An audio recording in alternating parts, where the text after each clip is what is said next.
ఈ బిజినెస్ ఏదైనా మీ ఊర్లో ప్రమోషన్ చేయాలంటే అది సుమన్ టీవీతోనే సాధ్యం. ఇప్పుడే సంప్రదించండి. నమస్తే, వెల్కమ్ టు సుమన్ టీవీ. నేను మీ శ్రీలత. ప్రజలకు సేవ చేయాలనే ఉద్దేశంతో రాజకీయాల్లోకి అడుగుపెట్టిన ముదిగుబ్బ ఎంపీపీ ఆదినారాయణ యాదవ్ గారు ఎలాంటి రాజకీయ నేపథ్యం లేకుండా ప్రజలకు మంచి చేయాలనే దృఢ సంకల్పంతో రాజకీయాల్లో రాణిస్తున్నారు. ఆయన్నే అడిగి మరిన్ని విషయాలు ఆయన మాటల్లోనే తెలుసుకుందాం. నమస్తే సార్. నమస్తేనండి సార్, మీ కుటుంబ నేపథ్యం ఏంటి? రాజకీయాల్లోకి రావడానికి ఏంటి కారణం? మీ స్టడీస్ ఎక్కడ కంప్లీట్ చేశారు ఒకసారి వివరించండి. ఫ్యామిలీ అమ్మ నాన్న అండి. తర్వాత మేము 6 మెంబర్స్, అంటే అన్నదమ్ములు. నాకంటే పెద్ద అన్న ఉంటాడు, తమ్ముడు ఉంటాడు. తర్వాత మా సిస్టర్స్ ముగ్గురు, 6 మెంబర్స్ అండి. నేను వచ్చి పక్కన మా రిలేషన్ లోనే, అంటే మా ఊరికి ఒక 5 కిలోమీటర్లు ఒలించెర్లోపల అని ఉంటుంది మా అమ్మ రిలేషన్. అక్కడ మ్యారేజ్ చేసుకున్నాను. నాకు 2 అబ్బాయిలు. ఒక అబ్బాయి లండన్ లో ఎంఎస్ చేస్తున్నాడు. చిన్న అబ్బాయి వచ్చి ఇక్కడ ఢిల్లీలో జిందాల్లో బీబీఏ LLB చేస్తున్నాడు. డిగ్రీ ఫస్ట్ ఇయర్ చదువుతున్నాడు అండి. రాజకీయాలకి రావడం అనేది సేవ చేద్దాము, ప్రజలకు సేవ చేద్దామనే ఉద్దేశంతో రాజకీయాలకి ఎంటర్ కావడం జరిగింది. నేను ఎడ్యుకేషన్ వచ్చేసి గ్రాడ్యుయేట్స్ కంప్లీట్ అయిందండి. మీరు రాజకీయాల్లోకి రావడానికన్నా ముందు మీ కుటుంబంలో నుంచి ఎవరైనా ఎంట్రీ ఉన్నారా? మా తాత అప్పటికి సమితి మెంబర్ అండి. సమితి ఎలక్షన్స్ ఉన్నప్పుడు మా తాత సమితి మెంబరు. తర్వాత మా బాబాయ్ వచ్చి వైస్ ప్రెసిడెంట్ గా కూడా, ముదిగుబ్బ మండలం వైస్ ప్రెసిడెంట్ గా చేశారండి. వైస్ ఎంపీపీగా చేశారు. మీరు ఎంపీపీగా అయితే ఫస్ట్ మీరు వైసీపీలో నుంచి అయితే ఎన్నికయ్యారు. మరి బీజేపీకి రావడానికి కారణం ఏంటి సార్? ఇంకొక ఆరోపణ కూడా ఉంది మీ మీద. ఏ పార్టీ అధికారంలో ఉంటే ఆ పార్టీలోకి మీరు వెళ్తారనేది కూడా మేము విన్నాము. దాని గురించి మీరు ఏమంటారు? లేదండి, యాక్చువల్ గా ఈ బిజినెస్ నేపథ్యంలో నేను ఫస్ట్ నుంచి మా ఫ్యామిలీ కాంగ్రెస్ పార్టీ లో ఉండేది. అంటే మా తాత దగ్గర నుంచి కూడా మేము కాంగ్రెస్ పార్టీ. అయితే మా చిన్నాన్న కూడా కాంగ్రెస్ పార్టీలోనే వైస్ ఎంపీపీ. నేపథ్యంలో కాంగ్రెస్ పార్టీ మనకి ఇక్కడైతే మన స్టేట్ డివైడ్ అయిపోవడము, కాంగ్రెస్ పార్టీ పూర్తిగా ఈ రాష్ట్రంలో కనుమరుగవడంతో వైసీపీ పార్టీలకి, అంటే కంటిన్యూషన్ లో ఇంకా ఆ నేపథ్యంలో ఉంది కాబట్టి కంటిన్యూషన్ లో మనము వెళ్ళాము. వెళ్ళిన తర్వాత ఇక్కడ నేను ఎంపీపీ అయింది వైసీపీలో.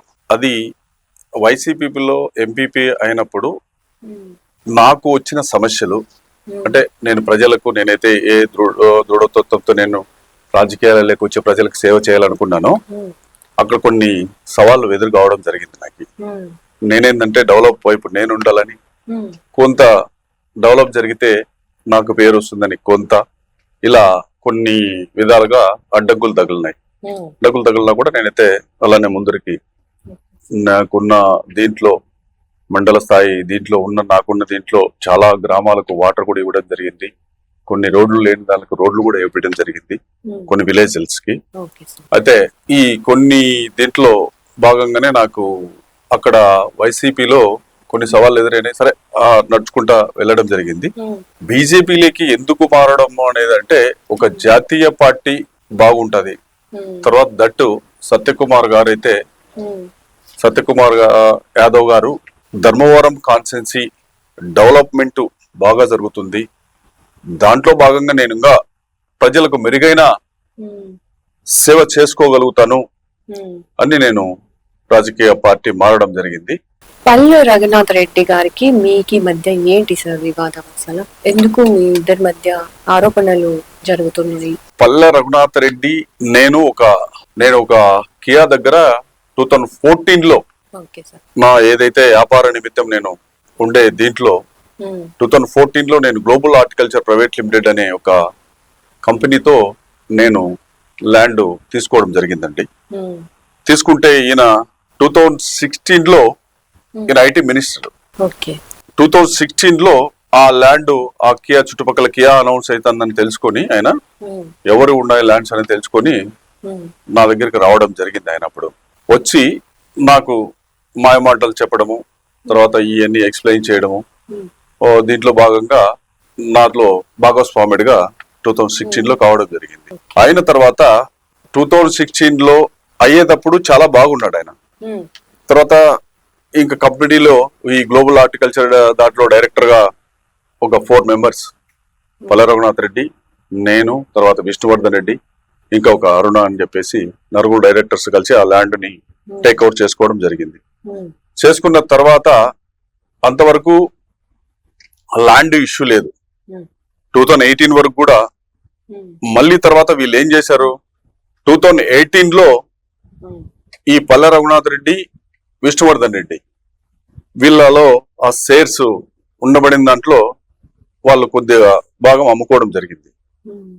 వాళ్ళకు కూడా ట్రాన్స్ఫర్ చేయడం జరిగింది. తర్వాత ఆ ఇద్దరు డైరెక్టర్లు వీళ్ళు అమ్మిన దీంట్లో ఇద్దరు డైరెక్టర్లు కూడా మళ్ళీ కంపెనీలోకి యాడ్ కావడం జరిగింది.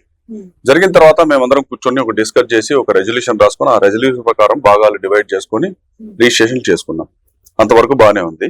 అక్కడి నుంచి వాళ్ళు అమ్ముకున్న భూమికి ఆల్రెడీగా గోడౌన్స్ కట్టారు, కంపెనీస్ అక్కడ వచ్చాయి, రోడ్లు వేసాము, ఇదంతా డెవలప్మెంట్ జరిగింది. జరిగిన తర్వాత వీళ్ళకి ఇంకా రేట్స్ హై పిచ్ లో అక్కడ పోవడం జరిగింది. పోయిన తర్వాత అప్పుడు ఈయనకు ఏదైతే వీళ్ళు అమ్ముకున్నారో నేను అలానే పెట్టుకున్నా. నా దాంట్లో నేను అమ్మలేదండి. ఎవ్రీథింగ్ ఈజ్ రికార్డెడ్ గా నాది ఏదైతే ఉందో అంత భాగం నేను పెట్టుకున్నాను. పెట్టుకున్న దీంట్లో ఈయన ఏం చేశారంటే ఈయనకి ఇంకా రేట్లు పోయినప్పటికీ ఈ నా భూమి మీద కన్నేసాడు. కన్నేసి అక్కడ మా ఇద్దరికి స్టార్ట్ అయింది. పల్లె రఘునాథ్ రెడ్డి గారి దగ్గర తన దగ్గర కరెక్ట్ అయిన డాక్యుమెంట్స్ ఉన్నాయని తను అంటున్నారు, మీ దగ్గర కరెక్ట్ డాక్యుమెంట్స్ ఉన్నాయని మీరు అంటున్నారు. మరి ఏది నిజం సార్? నేను చాలా సార్లు సందర్భాల్లో ఆయన చెప్పా ఒకటే, ఎవరు కరెక్ట్ ఎవరు అనేది మనం నిరూపించుకోవాలంటే మన ఇద్దరం మాట్లాడుకుంటే కాదు, మనం 10 మందిలో కూర్చున్నాం, చర్చ పెడదాం. చర్చ పెట్టినప్పుడే ఎవరిది కరెక్ట్ ఉందనేది డాక్యుమెంట్ ఎవిడెన్స్ చూపించినప్పుడే తెలుస్తుందండి. చూపించుకోకుండా ఊరికే ఏదో ఆయన నాది కరెక్ట్ నేను కరెక్ట్ అనేది కాదని చెప్పి నేను చాలా సార్లు కూడా ఆయనకు సవాల్ విసరడం జరిగింది. రమ్మని చెప్పాను, రావడం. ఆయన రాకోకుండా ఊరికే నా మీద, ఎందుకంటే పెద్ద మనిషి కదా ఆయన, ఎవరు చూసినా కూడా నమ్ముతారు అతన్ని. చూస్తానే చెప్పేది కూడా లెక్చరర్ బాగుంటాయి, చెప్పేది చాలా స్వీట్ గా ఉంటాయి, నమ్ముతారు. నమ్మిన దాంట్లో ఆయన నమ్మించే విధంగా పని చేస్తున్నాడు. కాకపోతే డాక్యుమెంట్ ఎవిడెన్స్ ఉన్నప్పుడు నువ్వు ఎన్ని చెప్పినా కూడా డాక్యుమెంట్ వైపే మొగ్గు ఉంటది. ఒకవేళ నాది తప్పైంది అనుకోండి, అక్కడ తెలిసిపోతుంది కరెక్ట్ గా. మీపై ఇంకొక ఆరోపణ అయితే మేము విన్నాము, అధికారం యొక్క అండని చూసుకొని మీరు 200 ఎకరాలు కబ్జా చేశారు అనేది మేము విన్నాము. ఎంతవరకు కరెక్ట్ సార్ అది? అధికారము నేను ఎంపీపీగా ఉన్నప్పుడు అండి, నేను అధికారము ఉపయోగించుకున్నానని చెప్పి నాకంటే మీరే వెళ్ళి అక్కడ ప్రజలను అడిగితే క్లియర్ గా నేను అధికారము ఉపయోగించుకుని ఏం చేసిన అనేది చాలా క్లారిటీగా ప్రజలే చెప్తారు. అది ఎందుకంటే వీళ్ళు ఒక నా మీద నింద వేయాలనే ఉద్దేశంతో, ఒక క్యారెక్టర్ అసాసియేషన్ చేయాలనే ఉద్దేశంతో వీళ్ళు మాట్లాడుతుండేది వాస్తవమే. నేను అధికారాన్ని అడ్డు పెట్టుకొని ఎక్కడ ఏం చేసినా కూడా నేను సిద్ధంగా ఉన్నా. ఏ తప్పు చేసినా దానికి నేను కట్టుబడే ఉంటా ఖచ్చితంగా అండి. మరి ఏమి చేయకనే ఇన్ని ఆరోపణలు ఎందుకు వస్తున్నట్టు సార్? అంటే దీంట్లో ఒకటి, మనం రాజకీయంగా ఎదుగుదలను ఆపాలి అనేది ముఖ్య ఉద్దేశం దీంట్లో. ఎందుకంటే ఒక ఎంపీపీ స్థాయిలోనే మనం చేసే పనులు ప్రజలకు చాలా నచ్చుతున్నాయండి. ఆ నచ్చుతుండడంతో జనాలు నా వైపు క్లియర్ గా ఆదినారాయణ అయితే మంచి వ్యక్తి, ఇలాంటి వ్యక్తి కావాలని కోరుకున్నప్పుడు కొంతమంది పని కట్టుకుని మరి నా మీద దుష్ప్రచారం స్టార్ట్ చేయడం జరుగుతుందండి. ముదుగిబ్బ మండలం అడవి బ్రాహ్మణపల్లి తాండా గిరిజన భూములను కబ్జా చేశారనే ప్రధాన ఆరోపణ అయితే మీ మీద ఉంది. మరి దాని గురించి ఏం చెప్తారు సార్?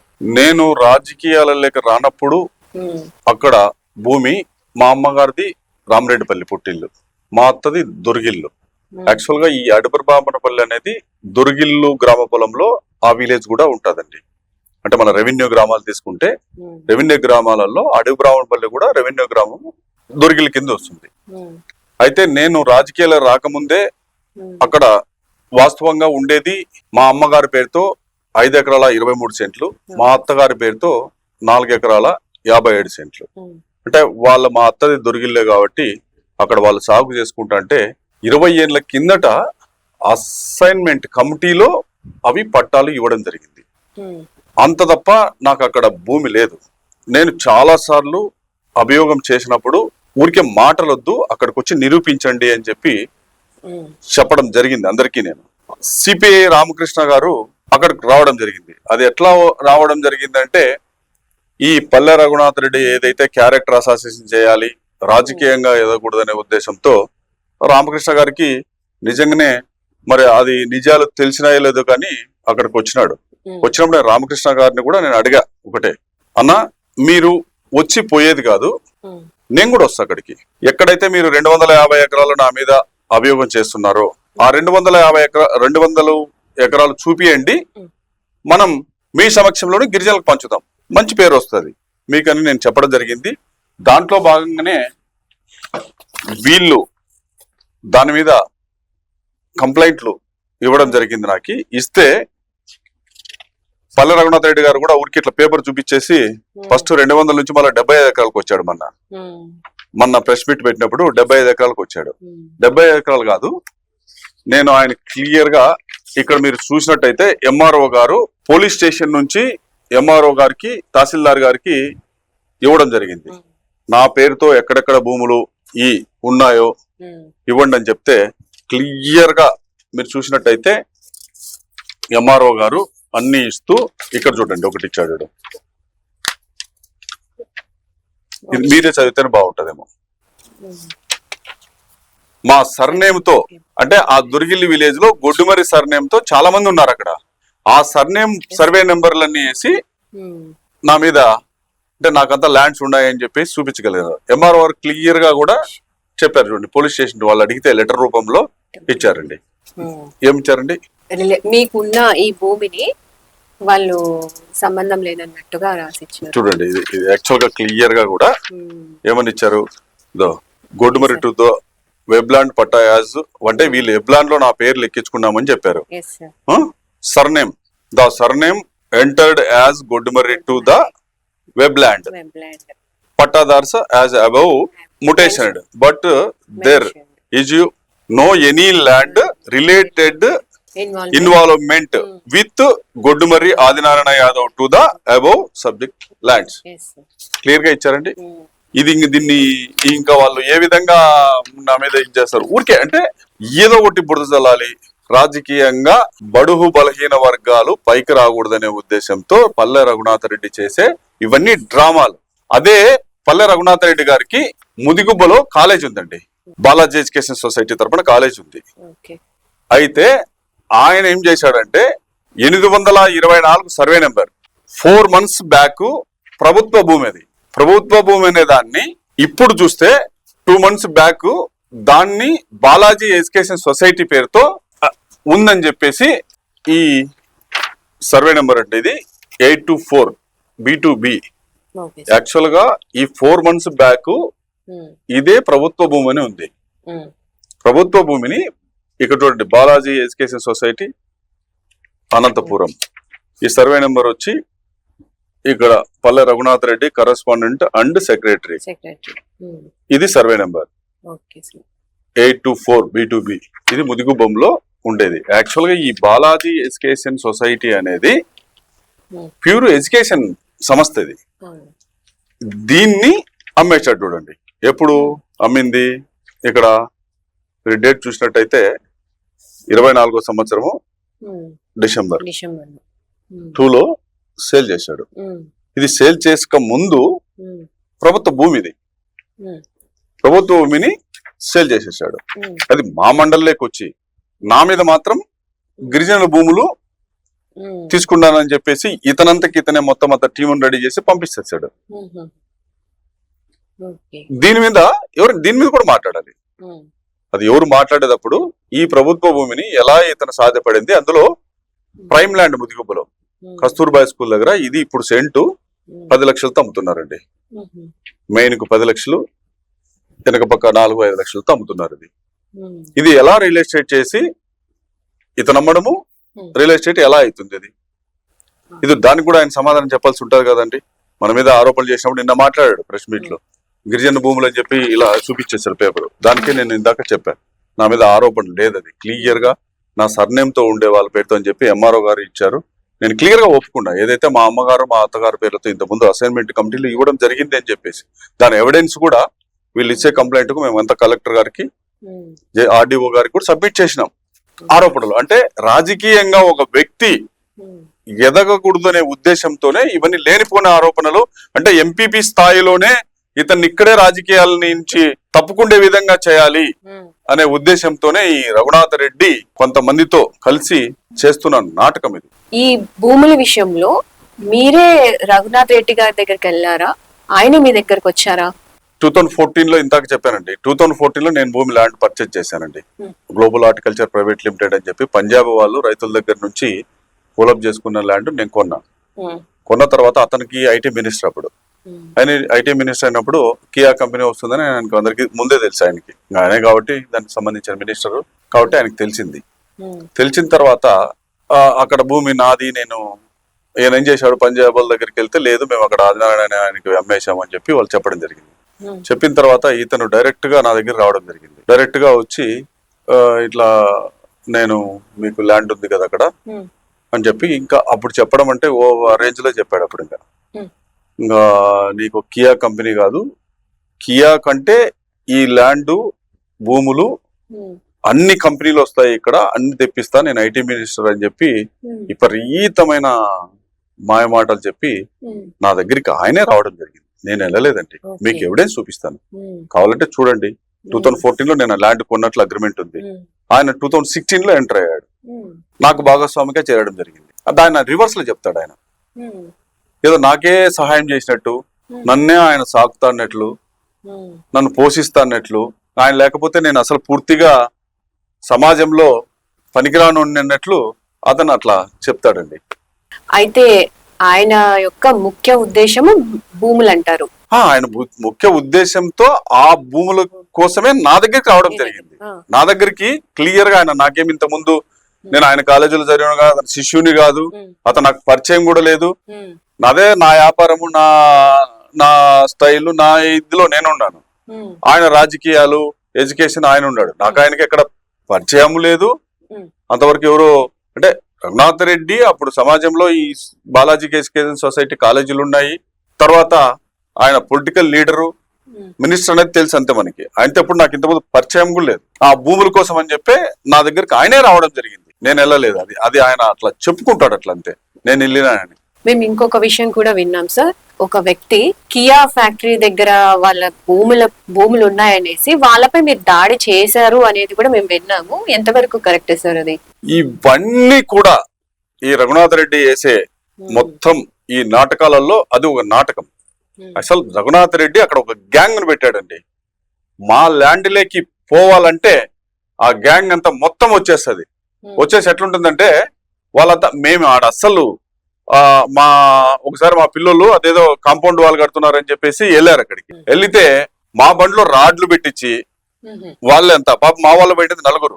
ఆ పల్లె గ్యాంగ్ అంతా 20 మంది చుట్టుకొని మా కారులోనే రాడ్లు పెట్టేసి మా మీద కేసు పెట్టేసి మళ్ళీ దాంట్లో ఏంటంటే మేమే కొట్టడానికి వచ్చినామని చెప్పేసి మా మీద కేసులు బుక్ చేయడం. ఇట్లా ఆయన నేపథ్యము ఎలా ఉందంటే చెప్పుకుంటేది మాత్రం చాలా ఎలా ఉంటాయంటే అవతల వ్యక్తిని ఈడు తరంగాడు ఏంటికి అనే విధంగా చెప్తాడండి. చేసేది మాత్రం అన్ని ఇదే చెప్తారు, శాస్త్రం చెప్తారు, చెప్పేదన్ని శ్రీరంగ నీతులు, చేసేదన్ని దొమ్మర గుడిసెలేదో ఉంది కదండి. ఇంకా అట్లా పరిస్థితి అండి ఆయనది. అయితే పల్లె రఘునాథ్ రెడ్డి గారు కనిపించేంత మంచి వాళ్ళు అయితే కాదంటారు? 100% కాదండి. ఎందుకంటే నేను దగ్గర ఆయన నన్ను భాగస్వాములుగా చేర్చుకునే ముందు చెప్పిన మాటలు ఎలా అంటేవి అసలు నాకైతే ఆకాశంలోకి నిజంగా చూస్తే చుక్కలు చూపించాడండి. ఎలా చెప్పడం అంటే ఆయన నాకు చెప్పడం అంటే ఇతని వ్యక్తితోనే మనం వ్యాపారాలు చేయాలి, ఇట్లాంటి మంచి వ్యక్తి దగ్గర మనం లావాదేవీలు చేయాలి అని చెప్పేసి నా ఆస్తిని, నాకు ఉండబడిన ఆస్తిలో అతనికి భాగం ఇవ్వడం జరిగింది. అంటే మేక వన్య పులే వచ్చి నా దగ్గరికి ఎట్లా మాటలంటే అట్లా చెప్పి నాతో మళ్ళా లాస్ట్ కి పని అయిపోయిన తర్వాత నేను అతనికి నన్నే మేకవన్నీ పులిలో వచ్చి పులి ఎట్లా ఉంటుందో ఆ పులి నన్నే తినేయాలని చెప్పి చూస్తానండి. మీరు ఒక రైతు కుటుంబంలో పుట్టామంటున్నారు, 2 రూపాయలు 3 రూపాయలకే ఖర్చు అవుతుందని చెప్పేసి నడుచుకుంటూ వెళ్ళామని చెప్తున్నారు. మరి ఇప్పుడు 100 కోట్లకి మీరు యజమాని ఏంటి సార్ ఆ ఫార్ములా మాకు కూడా చెప్పొచ్చు కదా? లేదండి, మీరు నిజంగానే మంచి క్వశ్చన్ ఇది. కష్టపడి ఎలా అంటే నేను ఎప్పుడు నా జర్నీ 2000 లో స్టార్ట్ అయ్యిందండి. 2000 లో స్టార్ట్ అయ్యి నేను అప్పుడు ఈ రైతులకి ఈ క్రాప్ లోన్స్ బ్యాంకుల్లో ఇచ్చేటప్పుడు నేను అక్కడ రైతులకు అమౌంట్ కట్టి బ్యాంకుల్లో, ఆ బ్యాంకుల్లో నుంచి వాళ్ళు 2 రూపీస్ ఇంట్రెస్ట్ ఇస్తారు. అక్కడ ఆ 2 రూపీస్ ఇంట్రెస్ట్ నుంచి జర్నీ స్టార్ట్ అయింది నాకు. ఇచ్చి అక్కడ ఆ రైతులతో ఏదైతే ఆ లోన్ క్రాప్ లోన్ కట్టిన తర్వాత వచ్చిన తర్వాత మళ్ళీ డబ్బులు ఇస్తారు మనకి. అట్లా ఒక 2 years 3 years నేను అక్కడి నుంచి వచ్చాను. అక్కడి నుంచి మళ్ళీ తర్వాత వ్యాపారం సీడ్స్ స్టార్ట్ చేశానండి.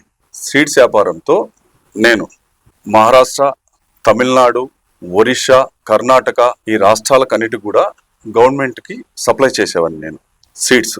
అంటే ఆ నేపథ్యంలో నేను చిన్నగా నా బిజినెస్ స్టార్ట్ అయ్యేసి ఈ వ్యాపారంలో నేను కొన్ని రాష్ట్రాలకు కూడా సీడ్స్ ఇవ్వడం. దానికి మెయిన్గా ఇక్కడ కూడా ఆంధ్రప్రదేశ్లో గ్రౌండ్ నట్, బెంగాల్ గ్రామ్ అంటే శనగలు అంటారండి, రెడ్ గ్రాము, ఇవన్నీ గవర్నమెంట్ సప్లై చేసేవాడిని నేను. ఇట్లా నా జర్నీ అట్లా ఆ వ్యాపారంతో స్టార్ట్ అయిందండి. స్టార్ట్ అయ్యి ఆ వ్యాపార దాంట్లో కష్టపడి పైకి వచ్చినాం జరిగింది.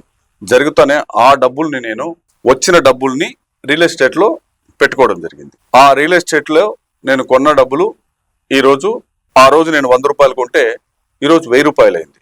అలా నేను నా జర్నీ చేయడం జరిగిందండి. ఇప్పటికే చాలా ఆస్తులు ఉన్నాయనేది విన్నాము. మరి మీరు రాజకీయాల్లోకి ఎందుకు వచ్చారు? ఇంకా ఆస్తి సంపాదించడానికా లేకపోతే సేవ చేయడానికా?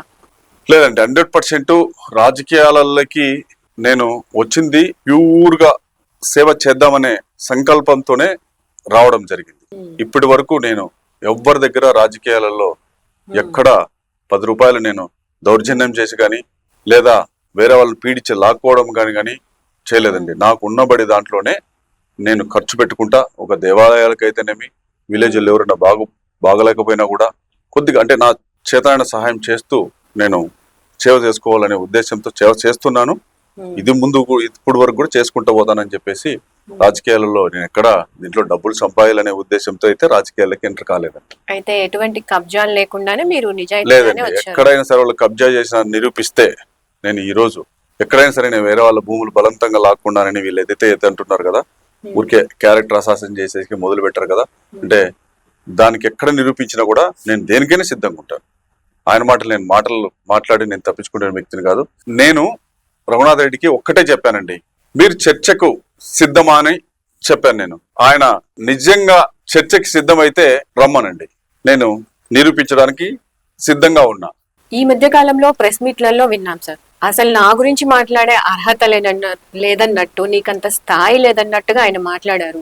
ఇంత కించపరిచి మాట్లాడడానికి ఏంటి సార్ అంటారు?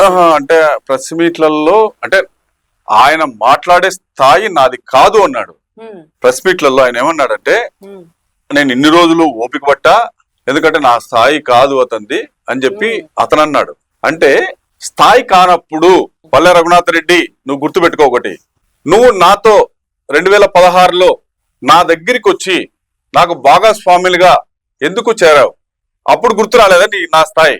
అప్పుడు నువ్వు నీ స్వలాభం కోసము నా ఆస్తి కాజేయాలనే ఉద్దేశంతో వచ్చావా, లేదంటే అప్పుడు నీకు స్థాయి గుర్తు రాలేదని చెప్పేసి నేను చాలా సార్లు ఆయన్ని క్లియర్ గా ఇప్పుడు కూడా నేను చెప్తున్నానండి. అప్పుడు స్థాయి గుర్తు రాదు నీకు, ఇప్పుడు మాత్రము స్థాయి గుర్తు వస్తుంది. సవాల్ విసురుతున్నా ఖచ్చితంగా అండి. ఎందుకంటే స్థాయిని మాట్లాడినప్పుడు, నా స్థాయి గురించి నన్ను తక్కువ చేసినప్పుడు నేను ఆయన దగ్గరికి వెళ్ళలేదండి, నా దగ్గరికి ఆయన వచ్చాడు. వచ్చినప్పుడు అప్పుడు స్థాయిల గురించి తెలుసుకోవాలా. అరే నేను ఆ స్థాయి కాదా, ఆ స్థాయి వాళ్ళతో నేను చేసేకి అని చెప్పి అప్పుడు రాకూడదు. ఇప్పుడు గుర్తొస్తున్నాయి అంటే మోసాలు చేసేటప్పుడు స్థాయిలు గుర్తొస్తాయి. మోసం ఆయన చేసి నిరూపించడం జరుగుతుంది. నేను ఆయన మోసాన్ని విత్ డాక్యుమెంట్స్ సహా ఇప్పుడు నా స్థాయి తక్కువ కనబడుతుంది, అప్పుడు కనపడలే ఆయనకి. మీరు ఒక ఎంపీపీ కానీ మీకు ఒక ఎమ్మెల్యే ఎంపీకి ఉన్నట్టుగా ఒక 4 కార్లు కానీ మీ చుట్టూ ఉండే ప్రజలు మీతో పాటు ఉండేవాళ్ళు కానీ, ఏం సార్ ఇది? ఎందుకు ఇంత ఫాలోనా లేకపోతే ఏంటిది? లేదండి, అంటే కొన్ని మనకుండే నార్మల్ ఎంపీపీకి అయితే ఒక కార్ కూడా ఉండదు, అతనికి నార్మల్ గా ఉంటారు. మీకేంటి అట్లాగా? అంటే మనకుండే ఆ ఫాలోయింగ్ కూడా నిజంగానే జనాలలో మీరు చూసినట్టయితే ఫాలోయింగ్ కూడా ఉంది. దాని తర్వాత చాలా మంది కూడా నాలాంటి రాజకీయ నాయకుడు కావాలని చెప్పేసి నిజంగా చాలా మంది కోరుకుంటున్నారు, నాతో జర్నీ చేస్తున్నారు. దాంట్లో భాగంగా మనము మెయింటెనెన్స్ లో ఓ విధంగా చెప్పాలంటే మెయింటెనెన్స్ లో ఎక్కడ తగ్గుకోకుండా మెయింటైన్ చేస్తున్నానండి. అదే నచ్చకనే వీళ్ళంతా ఇంకా కొంతమంది చాలా మన మీద చేయడం, తర్వాత దానికి ఇంకా కారణాలు వేరే ఉన్నాయి. అంటే నేను ఎందుకు మనసులో పెట్టుకొని తిరుగుతున్నా అనే కారణాలు కూడా ఇంకో వేరే. విషయం కూడా విన్నాము, మీ పైన దాడి జరిగిందనేసి కూడా విన్నాము. అది అవునండి. అంతమందిని మీ చుట్టూ పెట్టుకోవడానికి కారణం అదే. అవునండి, ఒకసారి నా మీద దాడి కూడా జరిగింది. దాడిలో భాగం కూడా చాలా మంది ఉన్నారు దాని వెనక. నాకు అన్ని తెలుసు, తర్వాత అందరికీ తెలుసు ఆ విషయం ఏమనేది.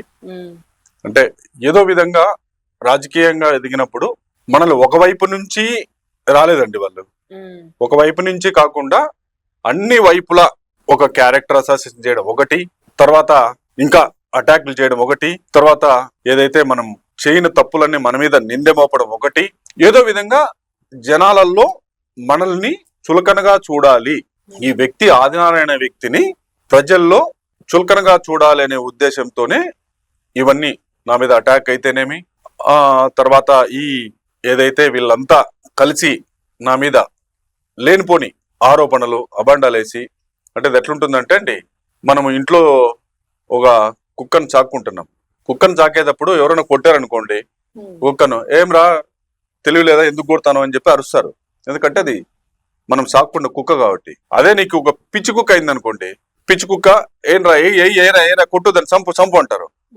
ఆ దాంట్లో భాగంగానే ఈ పల్లె రఘునాథ రెడ్డి అండ్ గ్యాంగ్ మనల్ని ఒక పిచ్చి కుక్కని చేసి ప్రజల్లో మంచుకో రాయాలని చెప్పేసి దాన్ని ఈ విధంగా మొత్తం ఒక పథకం ప్రకారమే దీన్ని చేసుకుంటా వస్తున్నారు. నేను వీళ్ళు ఆ పథకం వేసే లోపల నేను నా మండలము, తర్వాత ధర్మవరం కాన్స్టిట్యున్సీలో నేను రాజకీయంలో మంచి చేద్దాం ప్రజలకు అని చెప్పేసి నేను అటువైపు ఉన్నా. అంటే మనం ఎక్కడ ఏ తప్పు చేయలేదు కదా అని చెప్పేసి మనం అటువైపు ఉన్నాం. ఇక్కడ వీళ్ళు ఏం చేశారు, మొత్తం మనల్ని ఏ విధంగా రౌండప్ చేసేసుకుంటూ వచ్చారు. నేను తేరుకుంటే లోపలే నా మీద మొత్తం అన్ని ఇంకా ఆ భూములు ఈ భూములు ఆ నిందలు ఈ నిందలు. అతను నేను ఎక్కడో అనంతలక్ష్మి దగ్గర నేను 2010లో కొన్నానండి భూమి, అది 2 ఎకరాల చిల్లరది. దాన్ని మనం ఏమంటాడు అతను, నేను రిజిస్టర్ భూములు కొన్నామండి దాన్ని నేను దౌర్జన్యంగా లాక్కుండా 50 కోట్లు ఆస్తి అంటాడు. నేను కొని కూడా అమ్మేసి పాపం అయిపోయింది, అది అమ్మేసిన వాళ్ళు కూడా ఏదో ప్లాట్లు వేసుకుంటారు అయిపోయింది దాన్ని. అంటే ఏదో విధంగా ఎక్కడో ఇక్కడ నన్ను నా మీద దొంగ అనే ముద్ర వేయించాలనే ఉద్దేశంతోనే ఇదంతా ఈ రఘునాథ్ రెడ్డి గారు నన్ను, తర్వాత గ్యాంగ్ రఘునాథ్ రెడ్డి గ్యాంగ్ కూడా ఒక పని చేస్తుందండి దీని మీద, నా మీద. ఇవన్నీ చూస్తుంటే మిమ్మల్ని రాజకీయంగా ఎదగకోకుండా చేయడానికి, అనగదొక్కడానికి చేస్తున్న ప్రయత్నం అని అనుకోవచ్చా? ఖచ్చితంగా అండి. దీంట్లో మీరు ఇప్పుడు మీరు ఏదైతే నాకు ఈ పరిణామాలన్నీ జరుగుతున్నాయో, మెయిన్ టార్గెట్ రాజకీయంగా ఎదుగుదలని ఆపాలి. అంటే ఎలా ఉందంటే, రాజకీయంగా ఇలాంటి వ్యక్తులు ఎదిగితే చాలా మందికి ఇబ్బంది అన్నట్లుగానే ఇది చేస్తున్నారండి క్లియర్ గా. ప్రతిరోజు పేపర్లలో, ప్రెస్ మీట్లలో చూస్తూనే ఉన్నాము మీకు వాళ్ళకి మధ్య వివాదాలు. ఫుల్ స్టాప్ అంటూ ఎప్పుడు సార్, ఏంటి దాని కంక్లూజన్? ఖచ్చితంగా అండి, ఏదైతే నేను ఫుల్ స్టాప్ పడాలని చెప్పేసి కోరుకుంటున్నాను. పల్లె రఘునాథ్ రెడ్డికి కూడా నేను చాలా రోజులు దీని మీద కలిసి కూర్చోవడం జరిగింది. కూర్చున్నప్పుడు ఆయన క్లియర్ గా మొత్తం అన్ని వింటాడు, మిగతా వాళ్ళు కూడా ఆయన సంబంధించిన వాళ్ళు కూడా అంతా వింటారు. ఇన్ని తర్వాత ఓకే అనుకుంటాము. ఓకే అయిన తర్వాత మళ్ళీ దాని గురించి ఆయన మళ్ళా 2 నెలలు 3 నెలలు పట్టించుకోకుండా మళ్ళా తెర మీదకి ఏదో సమస్యను తీసుకొస్తాడు ఆయన. ఇది ఖచ్చితంగా ఫుల్ స్టాప్ పడాలని చెప్పేసి నేను కూడా కోరుకుంటున్నా. ఇది ఆయనకైనా నాకైనా మంచిది కాదు ఇది అని చెప్పేసి నేను కరెక్ట్ గా ఆయనకు కూడా నేను చాలా సార్లు కూడా పెద్ద మనుషులతో కూడా చెప్పడం జరిగింది. ఆయన ఏమో అన్ని ఇన్నట్లే అన్ని చేస్తానట్లే యాక్ట్ చేస్తాడు. యాక్ట్ చేసిన తర్వాత మరి దాన్ని మొదటికి తీసుకొస్తున్నాడు. అది కాకోకుండా నేను ఒక చర్చకి మీడియా సమక్షంలోనే కూర్చొని నాది కరెక్టా ఆయనది కరెక్టా, ఇంకా ఆయన ఒక మాట మాట్లాడాను నిన్న, నా మీద సిట్ ఏమని చెప్పి కోరుతా, తర్వాత గౌరవ సిట్టింగ్ జడ్జిలతో కూడా నేను కోరుతాను అని చెప్పాడు. నిజంగా దానికి నేను యాక్సెప్ట్ చేస్తున్నానండి. ఆయన అది జరిపితే దీని పరిష్కారానికి ముగింపు ఖచ్చితంగా పడుతుంది. ఎందుకంటే ఏదైనా కొద్ది కాలం వరకు కూడా ఆయనకు బాగుంటదండి. ఒక ఇష్యూని ఇలా చేరుకోవడం నాకైనా బాగుంటది. దీన్ని ఇలా పెంచుకుంటా పోకోకుండా ఉండాలనేది నా ఉద్దేశం క్లియర్ గా. ఇక్కడ ఒక సమస్యను, ఒక బిజినెస్ లో సమస్య వచ్చినప్పుడు 4 పార్ట్నర్స్ ఉన్నప్పుడు కూర్చొని చర్చించుకోవాలి. ఇది క్లియర్ గా ఎక్కడన్నా కానీ ఒక ధర్మం అది కాకోకుండా ఆయన నా ఆస్తిని లాక్కోవాలని చూడడం అనేది తప్పు. ఆయన కూడా మంచి బుద్ధితో మంచి ఆలోచనతో, ఎందుకంటే నువ్వు ఏజ్ రీత్యా కూడా చాలా పెద్ద ఏజ్ ఆయనకి, ఒక మంచి ఆలోచన చేసి దీన్ని తెంచుకొని పోలీస్ స్టాప్ పడి నా అట్లాంటి రాజకీయాలలో ఎదగాలని చెప్పి కోరుకోవాలి. ఆయన కూడా ఇట్లా దురాలోచన చెడు ఆలోచన చేయకూడదు. అంటే ఒక బడుగు బలహీన వర్గాలు పైకి వచ్చేటప్పుడు ఒక రాజకీయంగా ఎదగాలి అని చెప్పి మంచి కోరుకోవాలా. ఆయన కూడా దీనికి పోలీస్ స్టాప్ కూడా ఖచ్చితంగా పడాలని చెప్పేసి నేను కూడా మనస్ఫూర్తిగా దేవుణ్ణి కోరుకుంటున్నాను. మీరు ఇప్పుడు ఎంపీపీ కదా సార్, నెక్స్ట్ స్టెప్ ఏంటి సార్? ఖచ్చితంగా అండి. ఇప్పుడు ఎందుకంటే రాజకీయాలలోకి వచ్చిందే మనము ప్రజలకు సేవ చేయాలనుకున్నాము. మా పార్టీ నేను ఏది చెప్పినా ఏ పని చెప్పినా కూడా క్రమశిక్షణగా కూడా నడుచుకునే వ్యక్తిని. దట్టు మాకు ఏంటంటే ధర్మవరం కాన్స్టిట్యున్సీకి నిజంగా ఇవన్నీ పక్కన పెడితే చాలా మంచి వ్యక్తిని మేము ఎమ్మెల్యేగా గెలిపించుకోవడం జరిగింది. సత్యకుమార్ యాదవ్ గారు చాలా మంచి వ్యక్తి. ఒక మన స్టేట్ లోనే కాదు, ఇంతకు ముందు దేశంలో యూపీ అయితేమి, బీహార్ అయితేనేమి, పెద్ద పెద్ద రాష్ట్రాలలో కూడా ఆయన ఇన్ఛార్జిగా కూడా చేయడం జరిగింది. అంటే మొత్తం దేశంలో కూడా ఒక మంచి నాయకుడు, భవిష్యత్తున్న నాయకుడు. ఆ నాయకుడితో మేము మా ప్రయాణం జరుగుతుంది. మా ధర్మవరం ప్రజలకైతేనేమి, ఇంకా రాష్ట్రంలో కూడా ఆయన వల్ల ఇప్పుడు వైద్య విద్యా శాఖలో మీరే చూస్తున్నారు. ఆయన నిర్ణయాలు కానీ, ఆయన ప్రజలకు సేవ చేసేది కానీ చాలా నిజంగా చాలా బాగుంటాయి ఐడియాలజీలు. మేము అలాంటి నాయకత్వంలో నేను ఇక్కడ ధర్మవరంలో రాజకీయాలలో ప్రజల మధ్య ఆయనతో తిరుగుతుంటే నాకు కూడా చాలా సంతోషంగా ఉంది. బట్టి ఇంకా రాజకీయాలలో కూడా ముందరికి ప్రజలు ఆశీర్వదించినప్పుడు, మనల్నిగా కావాలని కోరుకున్నప్పుడు నేను కూడా ఖచ్చితంగా రాజకీయాలలో ముందుకెళ్ళి ప్రజలకు సేవ చేసుకోవాలని చెప్పేసి నేను కోరుకుంటున్నానండి. ఓకే సార్, మీరు రాజకీయాల్లో ఇంకా ముందు ముందు మంచి స్థాయికి వెళ్ళి ప్రజలకి మంచి మంచి సేవలు చేయాలని మేము కోరుకుంటున్నాం sir. Okay, thank you. Thank you.